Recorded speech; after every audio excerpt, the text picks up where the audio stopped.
தலை தனியா கால் தனியா இன்னும் ஐடென்டிஃபையே பண்ணல. 180+ பாடி கிட்ட ஐடென்டிஃபையே பண்ண முடியல. அதை வந்து பார்த்துட்டு அந்த இடத்துல அழுது மயங்கி விழுகுறாங்க நிறைய பேர். அவங்களோட ரிலேட்டிவ்ஸா இருக்கட்டும், யாராவது ஒருத்தரை தான் விடுறாங்க. ஒரு அம்மா வந்து அவங்கள பார்த்துட்டு பொண்ணு நல்லா இருக்காங்க, உடம்புல நல்லா இருக்கு, மூஞ்சி மட்டும் நசுங்கிருச்சு, தோட வச்சு அவங்க அம்மா ஐடென்டிஃபை பண்ணி கத்தி அழுது அந்த இடத்துல விழுந்து பிறண்டுட்டாங்க. நம்ம குடும்பத்துல உள்ளவங்களை காணாம போனா நம்ம போய் தேடும் போதே நமக்கு ஒரு வலி இருக்கும். இந்த மண்ணுக்குள்ள இருப்பாங்களான்னு அவர் எட்டி ஒவ்வொரு ஜேசிபி வரும்போதும் தேடும் போது அவரோட அந்த கண்ணுல அந்த வலியை பார்த்து மனசை நாங்கெல்லாம் இரும்பாக்கிட்டு அவர் பக்கத்துல நின்றுட்டு இருந்தோம். ஒரு அம்மா வந்து அந்த குழந்தைய அப்படி புடிச்சிட்டு தூங்கும்போது எனக்கு அது என் கண்ணுல, நானும் இப்படி தானே தூங்குவேன், அவங்க என்ன நினைச்சு தூங்கியிருப்பாங்க. அந்த கல் வந்து சென்ட்ரல் அந்த வீட்டுல அப்படியே விழுந்திருக்கு, அந்த இதுல படுத்திருக்காங்க. அப்படியே ஃபேமிலியோட அப்படியே பெட்ல தூங்கிட்டு இருக்காங்க, அப்படியே ரெக்கவர் பண்ணாங்க.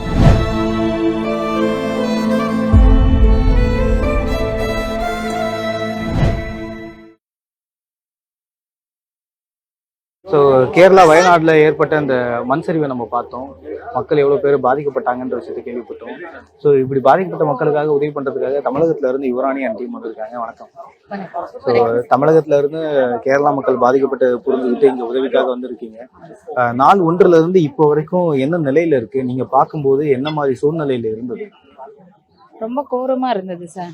நம்ம வந்து செகண்ட் டே பார்த்துட்டு தான் அடுத்த நாள் நம்ம வந்தது. நம்ம வந்து சரி சின்ன ஒரு பாதிப்பு, ஏன்னா கேரளால அடிக்கடி இது நடக்கிறது தானே, இது சின்னதாக தான் இருக்கும் அப்படின்னு நினைச்சிட்டு நம்ம விட்டுது. ஆனால் மேலே மேலே பார்க்க ரொம்ப பெருசா தெரிஞ்சுது. இதுக்கப்புறம் நம்ம சக மனிதனா, பக்கத்து ஸ்ட்ரீட்காரனா பார்க்க வேணாம், சக மனுஷங்களா நம்ம அவங்களுக்கு என்ன உதவி செய்ய முடியும் அதை செஞ்சா நம்ம போதும். மற்றபடி நம்ம எந்த ஒரு இதுவும் இல்லை.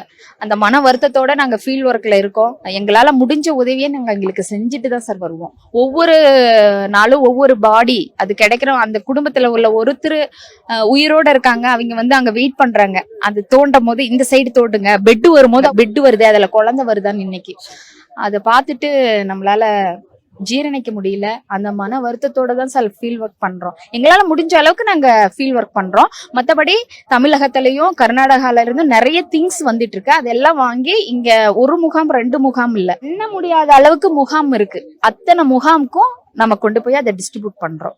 அவங்க ஒரு லிஸ்ட் கொடுத்துருக்காங்க, உள்ளாடைகள் எல்லாமே அழிஞ்சிருச்சு, நாங்க மட்டும் வந்திருக்கோம். இப்போதைக்கு எங்களுக்கு உள்ளாடை போடுறதுக்கு மேல நைட்டி அந்த மாதிரி இருந்தா கூட போதுன்னு சொன்னதுனால நம்ம அந்த மாதிரி எல்லாமே எடுத்து நம்ம இப்ப கொடுத்துருக்கோம். அதை அவங்க யூஸ் பண்ணிட்டு இருக்காங்க. இன்னும் அவங்களுக்கு என்ன வேணும்னு நம்ம கேட்டிருக்கோம், லிஸ்ட் அனுப்பியிருக்காங்க. நம்ம தமிழ்நாட்டுல இருந்து வரதை நம்ம எல்லாருக்கும் பகிர்ந்து கொடுத்துருவோம். 180 பாடி கிட்ட வந்து என்ன தலை தனியா கால் தனியா இன்னும் ஐடென்டிஃபையே பண்ணல. 180+ பாடி கிட்ட ஐடென்டிஃபையே பண்ண முடியல. அதை வந்து பார்த்துட்டு